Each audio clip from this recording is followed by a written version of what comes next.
잠깐 얘기가 스쳐 지나갔지만 조국 혁신당의 역할도 굉장히 지금 한몫하는 것 같아요. 이 정권 심판론에 불을 붙이는데. 그래서 국민의힘이 좋은 분위기로 이렇게 가다가 허를 찔렸다.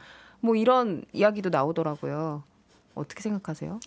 허를 찔린 거 맞습니까? 그렇죠. 저는 조국 혁신당 출연할 때 어떤 생각을 했느냐면 그 조국 사태가 몇 년 전에 벌어졌을 때 그 조국 사태의 본질이 그런 거였잖아요. 불공정, 특혜, 네.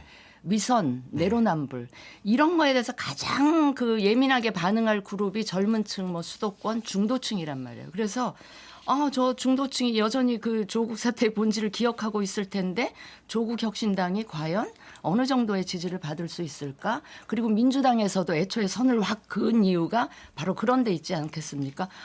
그런데 이제 이렇게 서서히 이제 시간이 흐르면서 민주당 지지층 중에 민주당의 공천에 대해서 실망했던 그룹이 이제 조국 혁신당으로 옮겨가면서 뭐 아직까지는 범민주 이 지지의 범위를 그렇게 많이 벗어나고 있지 않는 것 같고요. 무슨 말씀인가 하면 조국 혁신당으로 인해서 민주당의 외연이 막 확장되는 그런 것 같지는 않고요. 아직은 약간 제로섬 느낌이 있긴 하지만 이게 진행이 되면 그 조국 사태에 대해서 분개했었던 중도층마저도 윤석열 한동훈 쪽 이 정부가 지금 하고 있는 일들 조국 전 장관이 했던 일 비교하면서 더 가깝게 느껴지는 거는 지금 윤 정권이기 때문에 그러니까 조국 그 혁신당 대표의 과거에 대해서는 조금 열버지고 희한하게 그러니까 약간의 오히려 동정심까지 생기는 막 이런 상황으로 지금 가고 있는 것 같아서 제가 굉장히 불안하게 느끼는 그러니까 대목입니다. 지금 조국 혁신당이 뭐 이런 뭐 말씀하신 부분 때문인지 창당대회 11일 만에 당원 10만 명을 돌파했다 뭐 이런 보도가 나왔더라고요. 네. 실제 당 내부 분위기가 어떻습니까? 고무적인가요? 지금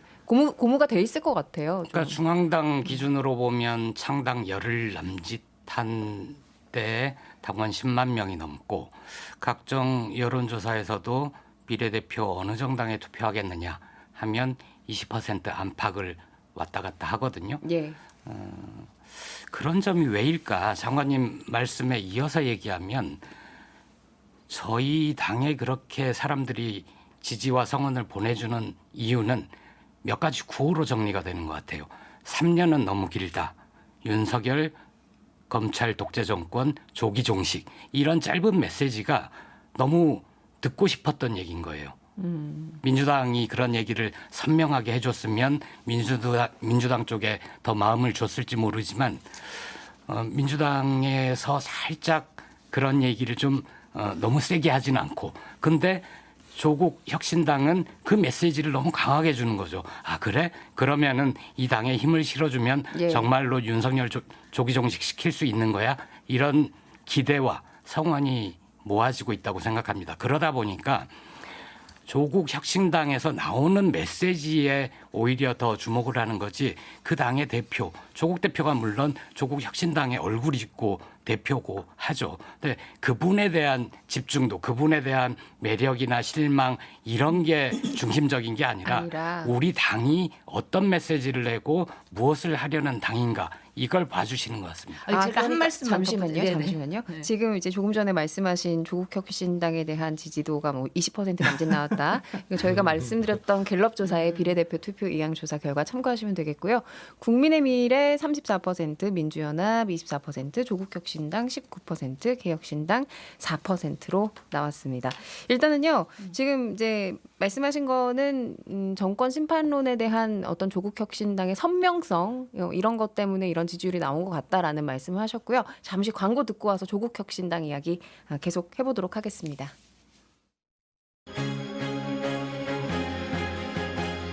지금 여러분께서는 6회, 상쾌, 통쾌한 정치 토크쇼 정치 인사를 듣고 계십니다.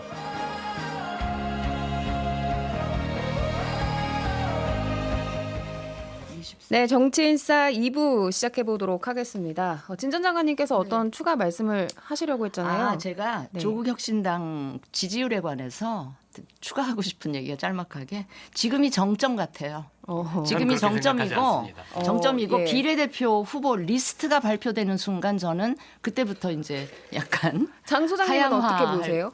저도 정점이라고 봐요. 그럼 이제 앞으로 내려갈 일만 남았다 이렇게 보시는 거예요? 그렇죠. 저는 기본적으로 조국 혁신당이 내놓는 메시지나 거기서 정치하려고 하는 구성원들을 보면 정치에서는 안 될 분들이 모여 있는 집단이다라고 말씀을 드리고 싶고. 누구요? 네?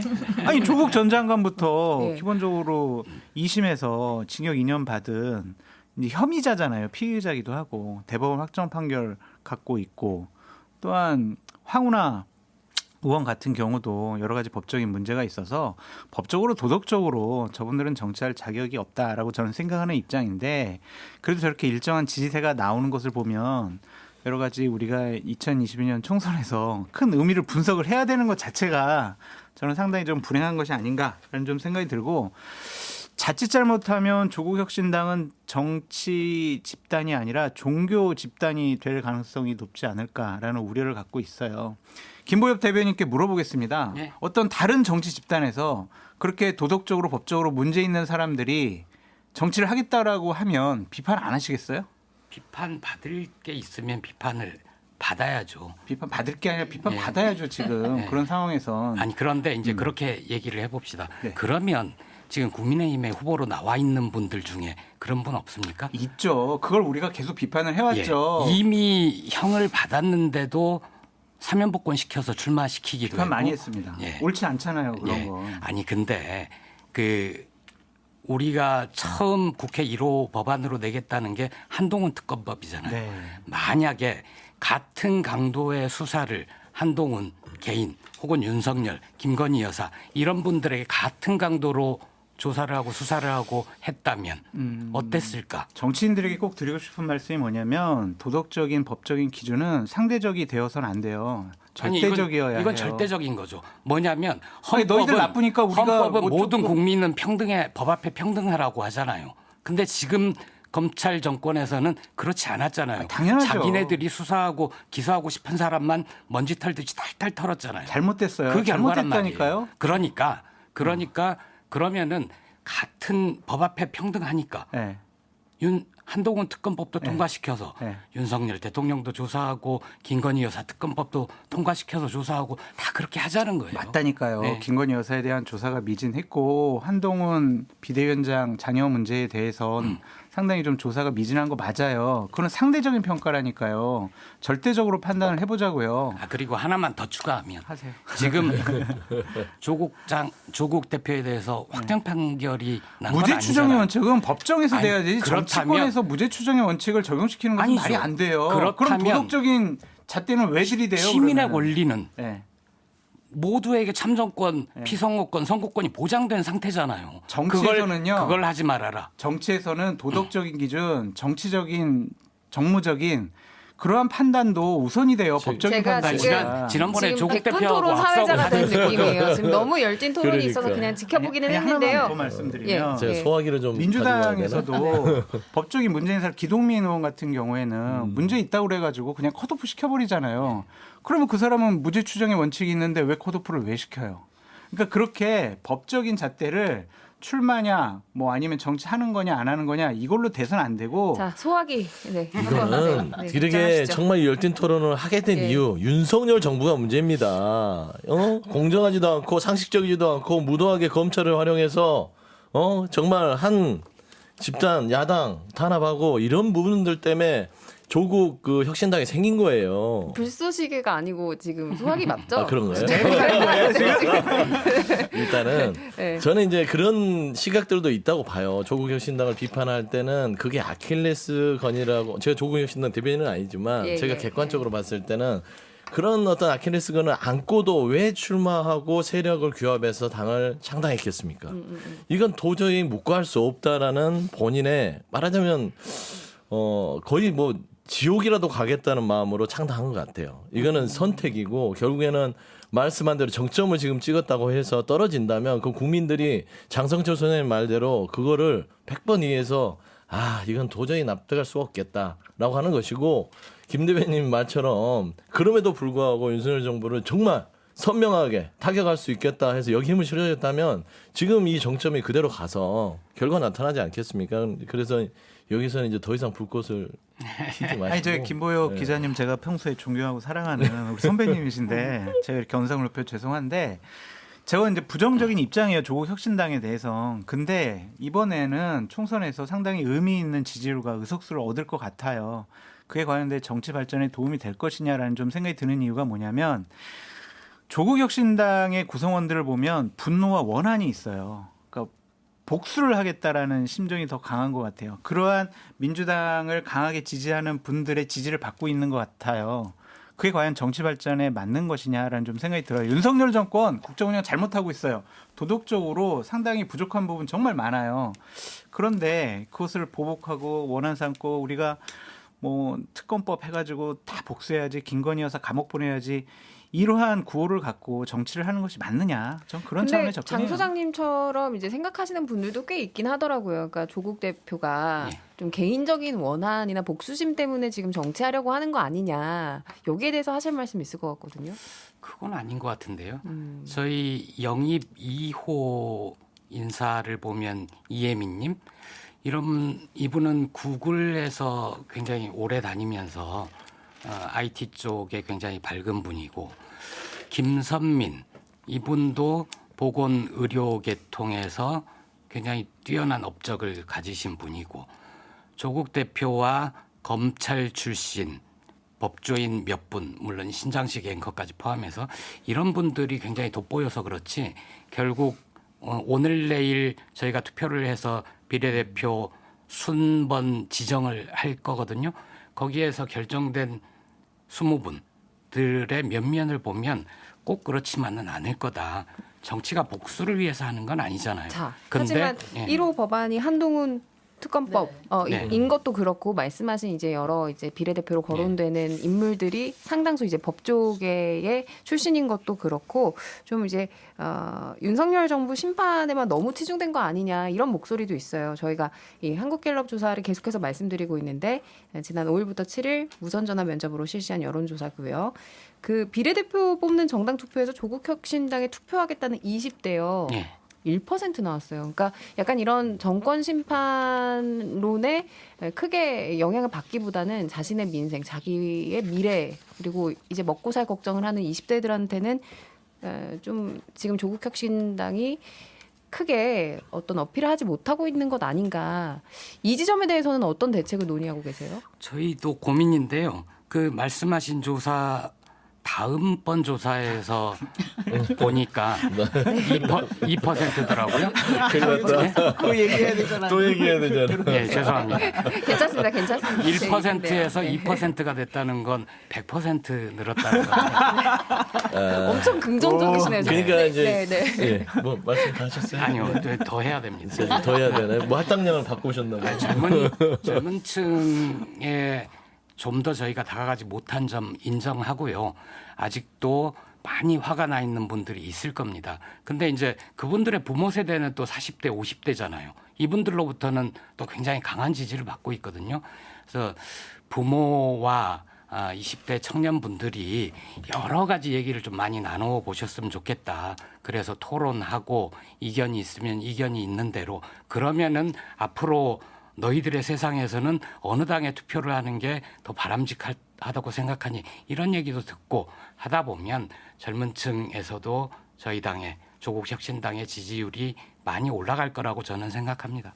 잠시 방금 이제 언급하신 여론조사 개요 말씀드릴게요. 한국갤럽 자체 조사고요. 지난 12일부터 14일 전국 만 18세 이상 1,002명을 대상으로 조사했습니다. 전화 면접 조사고요. 자세한 사항은 중앙선거 여론조사 심의위원회 홈페이지를 참조하시면 됩니다. 예. 저 김보엽 대변인께 하나 말씀드릴 게 있는데, 그러니까 조국 전 장관을 상징하는 게 자녀 입시 비리잖아요. 근데 조국 혁신당에서 주요한 공약으로 공정한 입시 이런 걸 내세웠더라고요. 모순된 행위 아닌가요? 이율배반적인 행동 아니에요? 거기에 대해서 조국 대표 얘기를 자꾸 얘기하는 게 전 좀 부담스럽긴 하지만 네. 조국 대표가 아마 이런 취지로 얘기를 했을 겁니다. 보통 시민들이 가질 수 있는 기회보다 훨씬 더 많은 걸 가졌고 특히라는 표현을 썼는지 모르겠지만 어쨌든 그런 점에 대해서 무지 송구하게 생각한다. 죄송하다라고 알겠습니다. 생각을 했지 않습니까? 예, 예. 그리고 그렇다고 해서 공정한 기회, 공정한 입시 이거를 정당에서 표방하지 말라.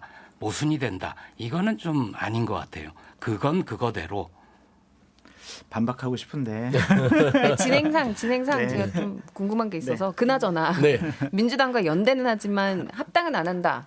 뭐 이렇게 얘기를 했더라고요. 조국 혁신당 네. 측에서. 네. 민주당 쪽 의견은 어때요? 아마 조국 혁신당 쪽은 전략적인 메시지 같아요. 그러니까 조국 혁신당이 지금 이 정도의 지지를 받는 부분들은 기본적으로 선명성이에요. 그러니까 지금 민주당이 못하는 일을 조국 혁신당이 말하자면 윤석열 정권 심판에 대해서 조금 더 디테일하고 아주 명확한 타깃을 한 두 명으로 집약했잖아요. 뭐 윤석열 대통령 배우자 김건희 여사, 그다음에 한동훈 비대위원장 이 집단을 딱 묶어서 공격하는 겁니다. 조국 혁신당은요. 그런데 민주당은요 스펙트럼 넓게 쓰잖아요. 그러니까 거기만 집중해서 싸우기에는 중도층의 여러 가지 다양성들을 확보한 말하자면 집권을 해봤던 수권 정당입니다. 그런 차원에서는 조국 혁신당과는 좀 다른 스탠스를 갖고 갈 수밖에 없었고 그게 답답한 상황이었던 것이에요. 그런데 그 답답해서 주춤거리던 그런 일부 이런 강력한 그런 지지층들이 민주당 좀 약한 맛인데 그래서 매운맛 조국 혁신당 가야겠어 이런 상황이거든요. 그런데 여기에서 조국 혁신당이 민주당과 연대를 하거나 연합하고 손잡고 간다 그러면 그냥 물타기 되는 거죠. 그러면 조국 혁신당은 민주당의 이중대 그냥 비슷한 연대체인가? 그럼 민주당은 뭐가 달라? 이렇게 되거든요. 지금 민주당이 조국 혁신당의 이중대 같아요. 지금 그렇지 않아요. 그래서. 지지율이 더 높게 나오는 경우도 근데 왜냐면 이런 우리는 분석을- 몰빵론을 지금 하고 있잖아. 이런 분석을 하는 경우도 있더라고요. 이렇게 합당을 해서 의석수가 커질 거라는 것보다는 이제 지역구는 민주당, 비례는 조국 혁신당 이렇게 했을 때 선거 결과가 더 좋기 때문에 이런 그거는 말을 이제 하는 거 조국 아니야? 뭐 대표가 이런 하는 분석도 얘기고요. 아니요. 민주당은 조국 대표가 그 표현을 쓴 적은 없습니다. 아니 그러니까 표현을 쓴지는 않지만 은근히 바라는 것들은 조국 혁신당에서는 그렇게 주장을 해야 민주당과 연대 아닌 연대 말하지 않아도 알아요라는 전략을 쓰는 거예요. 그러니까 지역구에서는 민주당 찍어주시고 이 민주당의 더불어민주연합이라는 비례 위성정당은 별로 힘이 없다. 우리가 진짜 힘 있는 비례 정당이니까 우리한테 달라. 그 전략을 쓰는 거예요. 근데 이게 나쁠 게 없는 게 민주당에서는 조국 혁신당이 명확하게 윤석열 정부에 대한 정권 심판을 타겟을 해주면 저희는 지역구에 갈 수 있어요. 근데 연대한다고 얘기하지는 안 해야만 이게 가능하다. 제가 예, 진전 장관님. 청취자가 한 말씀 드릴게요. 지금까지 세 분이 워낙 열띠게 토론을 하셔서 제가 샵 잠깐 8001번으로 문자 보내주시면 그 청취자가 된 착각을 한 10분 동안 느꼈는데 그 지금 저기 민주당하고 조국 혁신당이 묘하게 지금 역할 분담이 이루어지고 있는 듯한 그런 느낌이 있어요. 원래 조국 혁신당 처음 출연했을 때 민주당에서는 선을 확 그어버렸잖아요. 그렇죠. 그러다가 어느 순간에는 이제는 조국 혁신당 쪽에서 민주당하고 약간 거리를 두는 듯한 뭐 그런 관계 속에서 또 묘하게 역할 분담이 되는 그래요? 뭐 거리를 좀 두고 있어요? 저희는 거리를 둔 적이 전혀 없고요. 저희는 이제 검찰 독재 조기 종식을 위한 쇄빙선 그리고 민주 진보 세력의 예인선 이런 표현을 쓰거든요. 민주당이 아니, 근데 이제 연대는 일당을 안 하고 하고 그러니까 네. 연대는 하되 합당은 안 안 한다 한다. 그렇게 선을 긋는 것 같아서. 맞습니다. 근데 개별로 저는 간다는 거죠. 그거는 총선용이고요, 선거용이고 선거 끝나면 뭐 의석수 이렇게 봐가면서 저는 뭐 합당으로 가는 수순 거기다가 이제 조국 대표의 거치가 또 이제 신상 문제가 걸려 있으니까 그 거치에 따라서 대표가 유고 이렇게 되는 상황이면 더더욱 이렇게 되지 않을까 싶은데 저는 이 조국 혁신당이 출연하는 것 그것과 또 조국 혁신당 대표가 이 이재명 대표 찾아가서 인사할 때 두 손 맞잡고 뭐 연대 운운하는 걸 보면서 이거는 뭐 조국 신당에 대한 국민들의 지지율이 어느 정도 있다는 건 제가 인정은 이제 하지만 그럼에도 불구하고 저 투샷이야말로 정말 한국 정치의 퇴행의 상징적인 장면으로 오래오래 기록될 것 같다 이런 두 분이 생각을 손잡고 감옥을 근데 갔으면 했는데요. 좋겠어요. 왜냐하면 제가 한 말씀만 예, 드릴게요. 이게 예. 꼰대 같은 얘기일 수도 있는데 지금 고위 공직자나 정치인들에 대해서 우리 국민들이 상당히 수준 높은 도덕성을 요구를 하고 있어요. 그런데 그 도덕의 가장 최소한의 잣대가 법이잖아요. 그렇다면 최소한 그 국민들에게 선택받기 위해서 나오는 이 정치인들이나 이 국회의원 후보들은 그 도덕의 최소 잣대인 알겠습니다. 예. 법적으로는 좀 걸러진 사람들이 국민들께 표 주세요 하는 게 최소한의 도리이자 의무 아닌가 싶어서 그런데 그런 범죄 피의자들이 당 대표를 예, 하고 예, 막 알겠습니다. 이런 상황이 저는 한국 정치의 퇴행의 상징이다. 뭐 이런 말씀을 한 꼭 가지만 드리고 말씀드려도 싶었습니다. 될까요? 예, 예, 발로 제가 듣겠습니다. 이제 예. 현장을 나가면 가끔 시민들이 손 팻말 들고 나오시잖아요. 그거 보면 참 재밌는 게 많아요. 어떤 분은 민주당은 참 좋겠다. 조국 혁신당이 있어서 이런 것도 있거든요. 아까 제로섬이라는 표현을 쓰셨는데 저는 그렇게 보지 않습니다.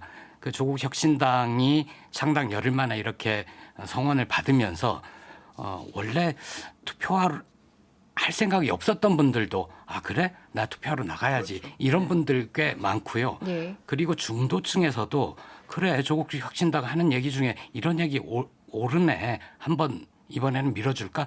이렇게 저는 영역이 좀 넓어지고 있다고 봅니다. 알겠습니다. 그나저나 뭐 조국 대표는 몇 번의 비례 받습니까? 비례대표 순번 투표를 합니다. 예. 당원 국민들이 절반씩 오늘 내일 투표를 하고요. 거기에서 표를 많이 받은 순서대로 남녀 볼 것도 이렇게 될 없어요. 거고요. 2번이 볼 것도 없어요. 그렇게 되지 않을까 걱정인데 저는 2번이 되면은 이제 이렇게 뚝 떨어지는 거지 뭐. 조국 알겠습니다. 대표 보고 선택하라고 하면 뭐 10번 정도를 선택을 해야 될 것 같은데 투표를 하면 2번이죠. 뭐, 예. 원래는 이제 그걸 노리고 지금 당을 얼굴로 대표로서 나온 분들은 대부분 끝번 받거든요. 일부러 딱 상징적으로 끝번합니다. 저는 이렇게 되는데 뭐 예전에 이거는 이제 남의 당 김종인 얘기니까 비대위원장 하지만 어떻게 했는데 뭐 하여튼 좋은 걸 보고 배워야 됩니다. 근데 제가 말씀드리는 거는 민주당과 조국 혁신당의 관계를 딱 한마디로 규정을 하면 초코파이 연대다. 초코파이요. 네, 그 진짜 아시죠? 정이 쌓이는 말하지 않아도 알아요. 네, 그런 지금 상황이기 때문에 지금 현재 뭐 누가 옳다 그러다 그다음에 어떤 전략적 판단 이후에 합당에 대해서 어떻게 되겠다 그런 거는 지금 총선까지는 생각하지 않을 것 같아요.